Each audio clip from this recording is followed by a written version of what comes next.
Before we go any further, subscribe to the channel, turn on the notification bell, hit the like button, drop a comment below, and share this video with someone who needs to hear this. Because what I'm about to share, most people would never dare to admit. Let me be real with you. I never thought I'd be the woman behind a story like this.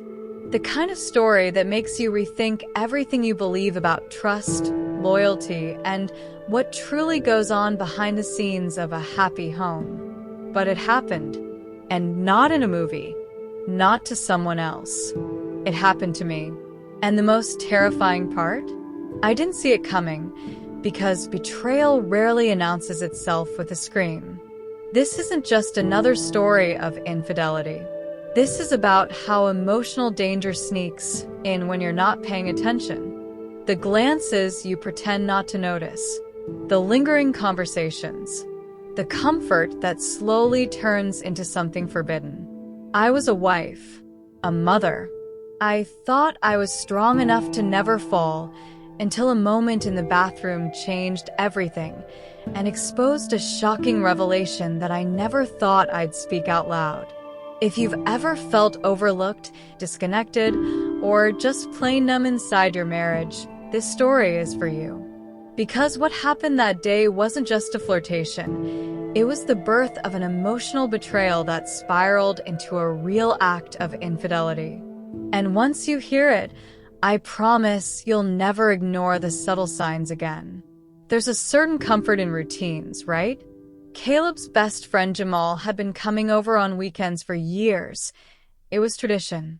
You know those people who feel more like family than visitors? That was Jamal.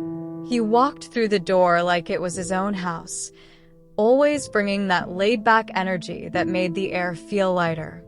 After a long week of chaos, his presence was almost grounding. But what I didn't expect, what none of us ever expects, is how betrayal doesn't always arrive in thunder. Sometimes it comes wrapped in familiarity.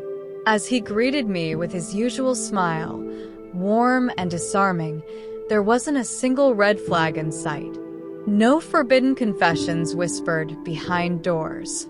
Just laughter, memories, and the illusion of safety. A classic weekend. Or so I thought.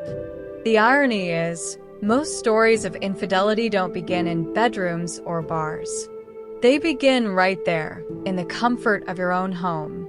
They hide behind unfaithful partners who are the mask of loyalty.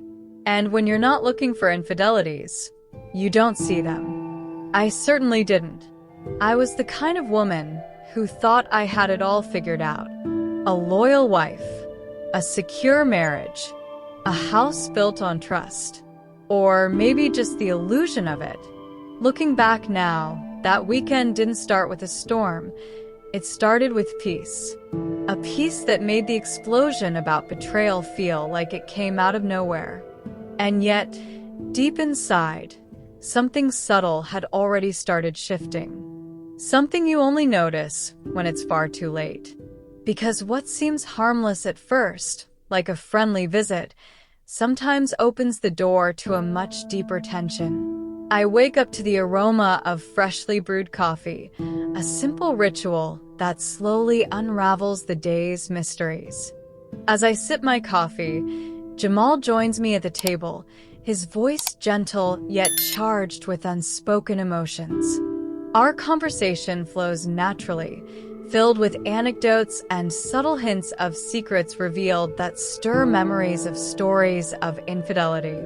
Every word exchanged seems to carry the weight of hidden truths, as if we were sharing a confession of forbidden love without even realizing. That morning, our dialogue became a bridge, connecting our souls in a way that defied the typical bounds of friendship. The soft clink of the coffee cup against the saucer became the soundtrack of a connection that transcended the ordinary. Jamal's thoughtful remarks reminded me of testimonies of infidelity that once shook the foundations of trust, yet here they emerged as mere echoes. I felt a strange pull, as if his words carried the power of a shocking revelation waiting to burst forth. There was an undeniable tenderness in his gaze, one that resonated with the subtle pain of a marital breakup and the quiet sorrow of a divorced woman after betrayal. Each sentence we shared was laced with the bittersweet flavor of a confession of betrayal that both comforted and unsettled my soul. Our conversation took on the cadence of a sacred ritual, where every pause hinted at a deeper understanding of life's dualities. Jamal's mature insights, reminiscent of forbidden confessions and love betrayal, opened windows into a realm where trust was both fragile and essential. I listened intently, as if each word might conceal a hidden truth about the nature of loyalty and infidelity. It was as though the simple act of talking over coffee could erase years of assumptions, while simultaneously inviting the prospect of an act of infidelity in thought. In that moment, our exchange was a quiet storm, a gentle prelude to the explosion about betrayal that life sometimes brings unexpectedly. The morning light filtered softly through the window, casting gentle shadows on our shared secrets. With every sip and every laugh, Jamal's words resonated like a true story of infidelity unfolding in slow motion. I found myself captivated by his reflective tone, which carried echoes of an unfaithful spouse once lost in the maze of emotions. Our discussion hinted at deeper layers, as if we were both unwitting participants in a story of betrayal that had yet to reveal its full narrative. And as the conversation tapered off, the lingering warmth in our hearts gently nudged me towards the next chapter of this intricate journey. There's something disarming about a man who volunteers to help clean your home without being asked. As Jamal rolled up his sleeves and grabbed the mop, I felt a quiet flutter, one I didn't dare name. It wasn't the gesture itself, but the energy behind it. The way he moved through the kitchen, wiping counters with a quiet grace, reminded me of a partner, not just a guest. That was the moment the emotional betrayal began to breathe beneath the surface. It's funny how infidelity doesn't always wear the face of lust. Sometimes it arrives dressed in respect, in attentiveness, in the small ways someone sees you. I stood there, watching him pick up toys Caleb had left scattered on the floor, and something about it felt intimate. It was the kind of act an unfaithful wife might later recount in whispers, wondering how such a harmless moment became the doorway to stories of betrayal. In my heart, I knew something had shifted, but denial is a comfortable pillow. Jamal didn't say much while we cleaned. He didn't need to. Our silence said everything. Every shared glance, every brush of his arm near mine, carried weight. Unspoken things, unexplored feelings, forbidden confessions that hovered between us like dust in sunlight. I wanted to shake it off, to retreat into the safety of routine, but there was a quiet magnetism I couldn't ignore. A pull that felt dangerous, familiar, and deeply personal, like the beginning of a true story of infidelity. It's in those mundane tasks, folding towels, vacuuming carpets, that life sneaks up on you. You realize the emotional intimacy you're sharing with someone who isn't your husband. You start recognizing the signs. The way your heart races at their presence, the way you smile just a little longer. That day, our hands worked in sync, but our hearts danced around a fire we hadn't yet lit. And without speaking it aloud, I sensed we were already standing too close to something we couldn't easily walk away from. The garden had always been my place of peace, my little sanctuary from the chaos of life. But that afternoon, with Jamal beside me pulling weeds and tending flowers, peace took on a different shape. The way his fingers brushed against mine as we reached for the same rose stem, it sent a current through me I didn't expect. It wasn't just gardening anymore. It was connection. And that subtle shift in energy awakened something long buried beneath routine and responsibility. He complimented the way I arranged the flower beds, his voice calm and rich with sincerity. It caught me off guard. Praise like that had become rare in my marriage. Somewhere between diapers and deadlines, Caleb's father stopped noticing the little things. But Jamal did. And in his eyes, I saw something that mirrored my own reflection, not just as a mother or a wife, but as a woman. A woman dangerously close to becoming part of a story of infidelity no one sees coming. The emotional tension grew not in loud declarations, but in the quiet way he lingered beside me.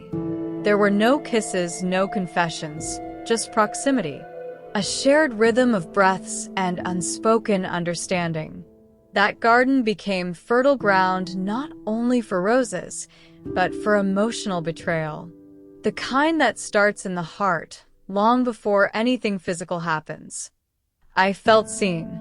And for someone slowly fading into invisibility in her marriage, that feeling was intoxicating. I caught myself laughing a little louder, smiling a little longer. The sun warmed our backs, but the heat between us had a different source. And I knew, deep down, I was dancing with danger. But how do you walk away from the one person who sees the light in you when the one who vowed to protect it stopped looking long ago? Something fragile had started blooming between us, right there among the roots and petals. And it wasn't just flowers that were growing. The attic smelled like dust and forgotten memories. I never liked going up there alone, but that afternoon, Jamal offered to help me sort through old boxes, things Caleb had outgrown, things I had once cherished. It felt innocent at first, two people organizing clutter. But something about that confined space, the low ceiling, the way our bodies moved in close proximity, it created a tension so thick I could hardly breathe. And that's where the line between curiosity and danger began to blur. As we sifted through relics of my past, he found an old photo of me, before the wrinkles, before the heaviness in my eyes. He held it gently, looked at me, and said, "You were beautiful then, but you're even more beautiful now." I didn't know whether to thank him or run.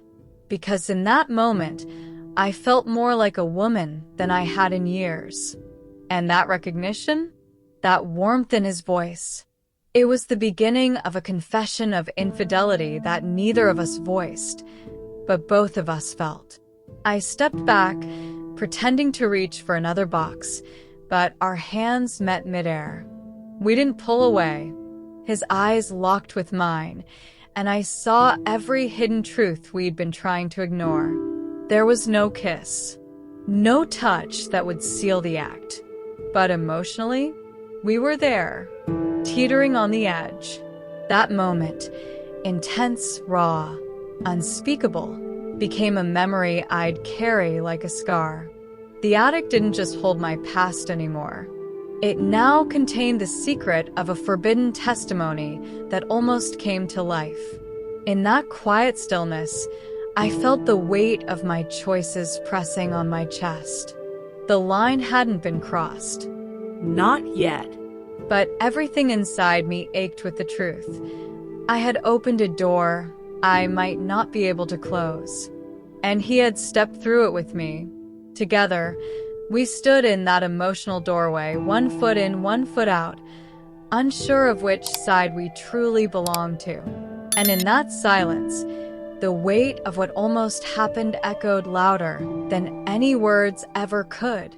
That night, after Jamal left and the house grew quiet, I sat alone in the dark with nothing but my thoughts and the truth. It hit me hard, like a wave crashing into a fragile shore. I had come dangerously close to something I could never undo. Not with my body, but with my heart. And emotional intimacy, as I've learned, can cut even deeper than a physical act. This wasn't just a flirtation. It was the beginning of a story of betrayal, one that could destroy everything I thought I had under control. I kept asking myself how it got this far, how a simple weekend could turn into a confession of betrayal without a single kiss. But betrayal doesn't always look like movies or soap operas. Sometimes it's a quiet moment in the attic. Sometimes it's a shared laugh over coffee.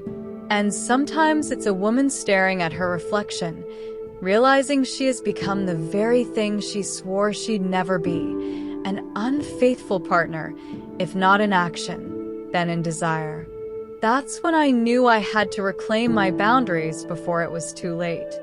I told myself it wasn't too late, that I could walk away from this emotional cliff, that I could close the door before the storm came. But a part of me mourned the connection we had built, that emotional bond that awakened me from the numbness of my routine. Because when you're drowning in the silence of a marital breakup, even a whisper of being seen can feel like salvation. Still, I knew what had to be done. I couldn't live in a constant state of guilt, wondering if tomorrow would bring an explosion about betrayal I couldn't contain. So I chose to step back, to draw the line with clarity. I reminded myself of who I was and who I refused to become. The woman who cheated on her husband might not have fully arrived, but she had knocked. And I had answered the door. Now I had to shut it, because even though secrets revealed can feel like liberation, they can also leave ruins in their wake. And in the days that followed, as I tried to reclaim my emotional balance, I realized something else was waiting for me, something I didn't expect. So now I ask you, how many moments have you ignored? How many glances, how many silences, how many quiet aches in your heart have you brushed aside, thinking they meant nothing? Because sometimes the biggest betrayals don't happen in beds, they happen in the spaces where no one is watching. In the things left unsaid, in the feelings we bury and pretend don't exist. This wasn't just a true story of infidelity, it was a wake-up call. For me, and maybe, just maybe for you too. Are you willing to keep living numb, stuck in a routine that slowly kills your soul? Or will you choose to face your truth, no matter how uncomfortable it is? Because the cost of silence, the price of denial, is far greater than the pain of facing your own reflection. Let this story be more than just content you consume today. Let it be the beginning of a shift, a change in how you see connection, intimacy, and emotional boundaries. Because no one talks about emotional betrayal until it's too late.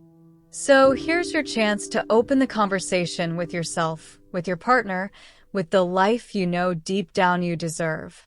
If this hit home, don't forget to subscribe, turn on the notification bell, and stay with me.